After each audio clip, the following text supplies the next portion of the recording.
En este sentido, es que hay que entender, uno, que la relación entre, y ustedes perdonan que yo sigo siendo un snob, pero me gusta la palabra tecnicidad. La palabra tecnicidad la inventó un grande antropólogo francés, compañero de Marcel Mauss, Leroi-Gourhan.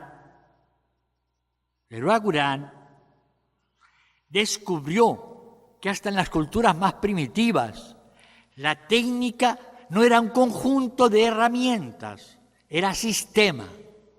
La técnica era tan sistémica en las culturas llamadas primitivas como las relaciones de parentesco, como los mitos, como la lengua. La técnica era sistema. Y él, para decir que la técnica no era un paquete de aparatos ni un paquete de saberes, lo llamó tecnicité. Y a mí siempre me pareció acertadísimo para hablar de hoy que técnica suene como socialidad, identidad, porque la fonética es muy importante. Y tecnicidad habla de una técnica que cambia radicalmente de sentido. Yo les invito a leer a un hereje discípulo de Heidegger, que hoy día es la pesadilla de Habermas, que se llama Sloterdijk. Lean lo que ha escrito sobre un pequeño texto que está en Internet. Pueden entrar en cualquier idioma, están todos los idiomas. No su panfleto, una pelea con Habermas, Normas para el Parque Humano, donde hace un análisis bastante atrevido y fecundo de cómo mucha de la educación humana, o casi toda, ha sido mera domesticación, como hacemos con los animales que tenemos en casa o en jaulas, sino un texto que se llama El hombre operable. El hombre operable de Sloterdijk. Para entender este entorno tecnocomunicativo que, podemos de alguna manera visualizarlo en dos metáforas. La primera es la siguiente. Hoy día, cualquier mamá o papá que va a llevar un bebé, un niño pequeño, a un kinder, va a suministrar toda la información que le pidan las maestras, los maestros que van a recibir a este niño, las personas que van a recibir. Y todos vemos como algo lógico que los padres den información sobre las enfermedades, las actitudes, las características del niño para poder ser ayudado en su crecimiento. Y bien, ¿dónde va a parar esta información? Resulta que hace un mes murió la única que quedaba viva de los terroristas alemanes de la banda Baden-Meinhof. Los viejos recuerdan, los contemporáneos de las Brigadas Rojas en Italia. Y esta mujer, que murió en la cárcel, escribió un texto donde cuenta que uno de los fiscales de su juicio llevó al tribunal los cuadernos. Evidentemente esto es Alemania, señores. Llevó los cuadernos de la maestra que recibió a esa niña cuando fue al kinder. El fiscal alemán encontró en el cuaderno de la maestra indicios claros de que era una persona antisocial cuando tenía 3 años. Esto es un entorno. Yo no prendo cuando quiero la visibilidad. Cuando yo entro a Internet, mucho más de lo que yo veo, yo soy visto. No en términos panópticos, no quiero hacer terrorismo apocalíptico. Simplemente es esto. Un entorno es hoy un espacio en el cual, cuando yo entro a ver las maravillas de la creación humana, yo estoy siendo visto por montones de gente. Si ustedes saben, no han podido inventar algo que nos evite del todo los spam. Los millones de gente que nos está viendo y que nos está mandando mensajes todos los días. Yo quiero decir a mis amigos brasileños que montones de spam me llegan de Brasil. Yo estoy al día en hoteles, agencias de viajes, bancos de Brasil. O sea, tanto o más que en castellano. La prensa y la televisión están en crisis. Y hay que aplicarles la visión de Gramsci. Lo que la prensa es hoy y lo que la televisión es hoy está muriendo. Y no sabemos cómo va a ser. Pero por lo menos la gente inteligente del Washington Post acaba de contratar para hacer una nueva página web del Washington Post a un periodista joven de una pequeña ciudad de Texas, donde el periódico en la web que hizo este muchacho ha dejado sin suscriptores a los 2 periódicos que tenía en papel esa ciudad.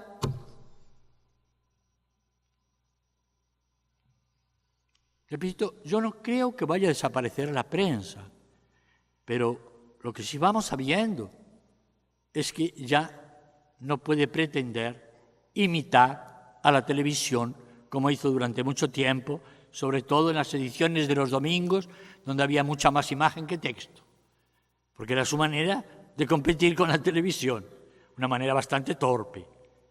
Pero hayan estado los mejores periódicos del mundo, y se preciaba de que era el único periódico del mundo que no tenía imágenes. Tuvo que poner imágenes. ¿Por qué? Si no, realmente vendía menos de la mitad. Digo, atención, los medios no son nuestro objeto hoy. Sé que esto es escandaloso, porque los medios se están transformando bajo nuestros ojos. En la televisión digital terrestre, yo sé que la televisión como la tenemos va a seguir existiendo durante un tiempo todavía. Yo sé que la prensa como la tenemos va a seguir existiendo. Yo creo que el medio que más va a durar como está es la radio. Porque América Latina sigue siendo oral, es cada vez más visual y audiovisual, pero no ha sido ni es letrada, porque ni el sistema educativo fue capaz de enseñar a leer placentera y creativamente, y menos a escribir. Y para pertenecer a la cultura letrada hay que saber escribir, no solo leer. Hoy no se puede ser ciudadano solo sabiendo leer, porque si quiere ser ciudadano tiene que entrar a Internet, y para poder aprovechar Internet y disfrutarlo tiene que saber escribir. Si solo sabe leer no puede hacer nada en Internet, tiene que saber escribir. Y esta es otra metáfora de este entorno que nos lleva a asumir que tanto la espacialidad como la temporalidad estuvieron configuradas por la prensa, la radio, la televisión. Después de la campana de los monjes en la Edad Media, que decía la hora de levantarse, la hora de rezar, la hora de comer, la hora de trabajar, la hora de volver a rezar y la hora de dormir. La radio fue el primer organizador moderno de nuestra temporalidad diaria, semanal, mensual, Y después fue la televisión. Y curioso, el único medio que no jugó este papel, aunque por lo menos para mí lo jugó cuando era niño, fue el cine, porque el cine era los domingos nada más. Entonces formaba parte de la fiesta del domingo. Pero la mayoría de la gente que me escucha ya ha visto mucho más cine en televisión que en salas de cine. Y digo, es curioso, porque el cine es arte. Pese a todo el esfuerzo que ha hecho mi amigo Arlindo Machado por pensar la televisión como arte, nuestros estudios de comunicación y nuestras leyes de política cultural siguen separando radicalmente la televisión y la radio del cine. El ministro de Cultura, que hizo la ley de cultura en Colombia, que ha permitido que tengamos una ley de cine, que ha permitido que pasemos de hacer un largometraje cada 3 años a el año pasado hacer 14 largometrajes en Colombia, es porque el cine es arte y entró en la ley.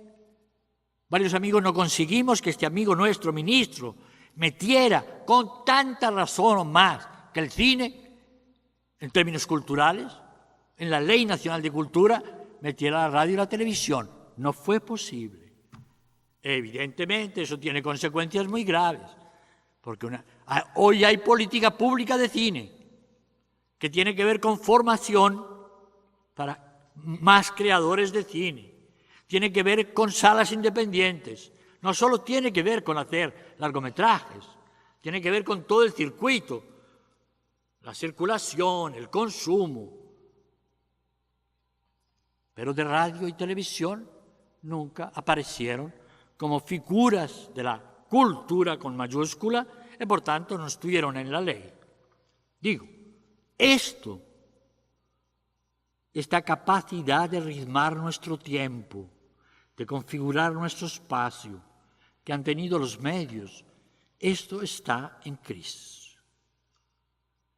Y los medios encontrarán la manera de rehacerse, de reinventarse, pero van a ser una cosa muy distinta.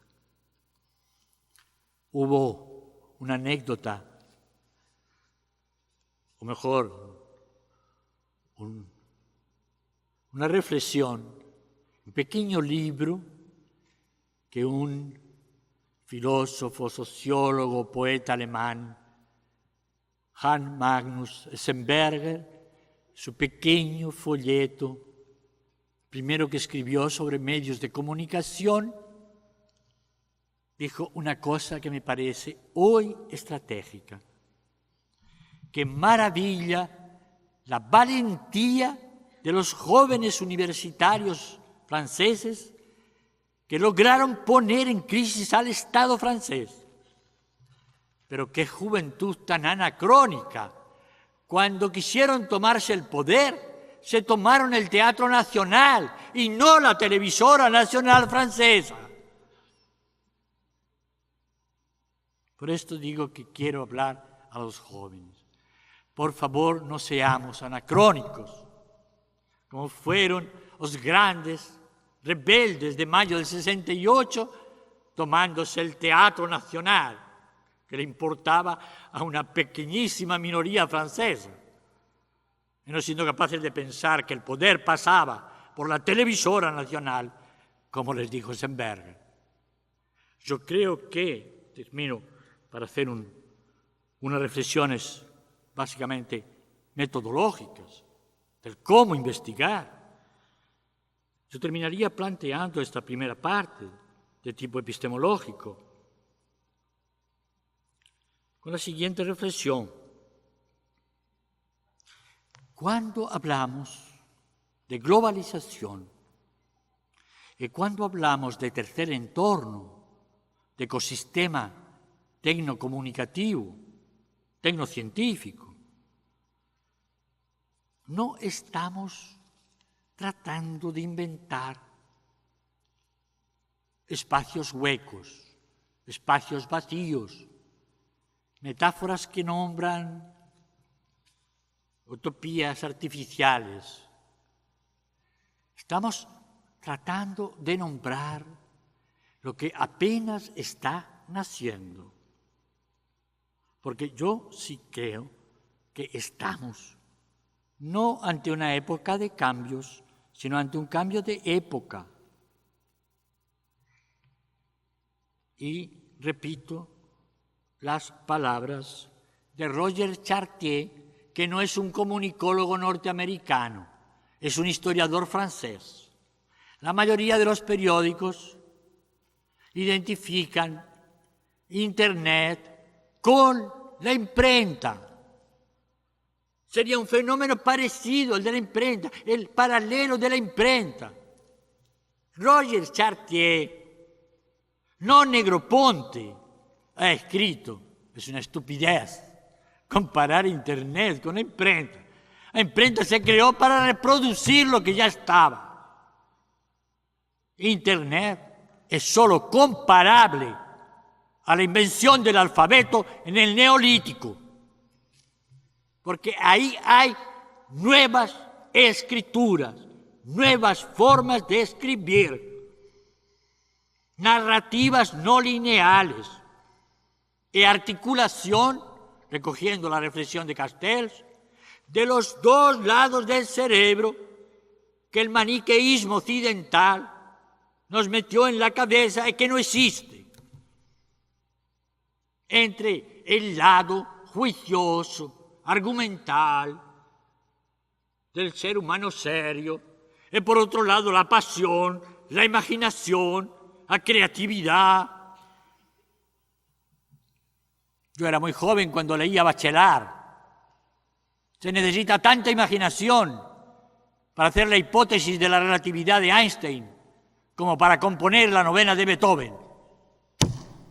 Imaginación para formular una hipótesis científica, tanta como para componer una sinfonía. Este dualismo que hoy sabemos no es que no haya localizaciones neuronales, pero lo que está por estudiarse es lo que ha planteado uno de los más amigos del grupo de Microsoft, de Bill Gates. Un gran ingeniero se salió y se ha metido a estudiar neurología y está trabajando con neurólogos, que lo que define el lugar del habla o de la memoria no es un lugar neuronal, sino un modo de relación de ese lugar con la base del cerebro, con la capa, que es donde se realizan las operaciones mentales. No es en cada lugar, sino en cómo ese lugar se relaciona con la base del cerebro. E paso finalmente a dos pistas, no respuestas, pistas sobre cómo investigar hoy, cuando el campo ha estallado y nos encontramos no ante un campo demarcado por las disciplinas, demarcado por los temas, sino ante un entorno en el que nos movemos de alguna manera, en el que somos. Y mi propuesta es doble. Tenemos que repensar la idea de líneas de investigación o de ejes de investigación. Y tenemos que repensarlo creando una tensión entre lo que pasa dentro de la universidad, que es lo que permite formular unas líneas, y lo que yo estoy llamando agendas de país. Porque solo en la relación conflictiva entre líneas de investigación académicas, que evidentemente tienen los límites de lo que sabemos hacer, los que estamos en una institución, de lo que nos gusta hacer a los que estamos en una institución, sino que tiene mucho que ver con el narcisismo de las instituciones universitarias, sobre todo hoy. Si hay una institución desubicada en el mundo de hoy, es la universidad. Y esa desubicación para mí tiene que ver, voy a leer un pequeño párrafo de un texto que acabo de escribir y que tiene que ver con esto. Frente a una larga tradición en la que la independencia del saber se hallaba ligada a su alejamiento de los avatares de la vida social, la independencia del saber se expresaba en alejamiento de los avatares de la vida social. Hoy parece afirmarse otra figura de independencia definido por su capacidad de gestionar tensiones entre saberes y contextos, entre saberes de la abstracción y saberes de la experiencia social. Ubicar el saber en tensión con los procesos sociales, culturales, políticos, nos ayudará a reubicar el lugar de la universidad en una sociedad cuyas incertidumbres generan tendencias cada día más implosivas y más escapistas. Pues, o se busca mantener a la universidad lo más alejada posible de la velocidad y la opacidad de unos cambios que la llenan de confusión, o se busca insertarla directamente y a cualquier costo en las lógicas y dinámicas que rigen esos cambios en términos de rentabilidad mercantil. Ello nos está exigiendo dibujar figuras de otra posición, arriesgada pero responsable, que busca el lugar entre, es la expresión de Michel Serres, ese lugar que no es ni la derecha ni la izquierda, sino el entre, ese lugar que no es el arriba ni el abajo, sino el entre. Nos está exigiendo dibujar figuras de ese lugar entre el claustro universitario, la figura medieval sigue viva, más viva que nunca, el claustro universitario, un claustro donde abunda la endogamia y la antropofagia, por mi propia experiencia.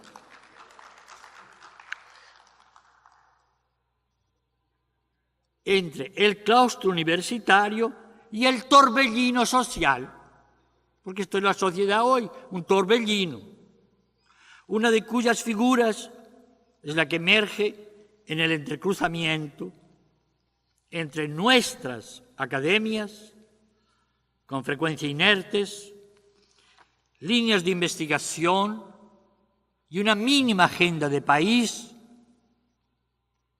que desestabilice nuestros narcisismos, nuestras inercias académicas, obligándonos a mirar de frente ese afuera, cuya realidad a la vez nos sostiene laboral e intelectualmente y nos desafía cada día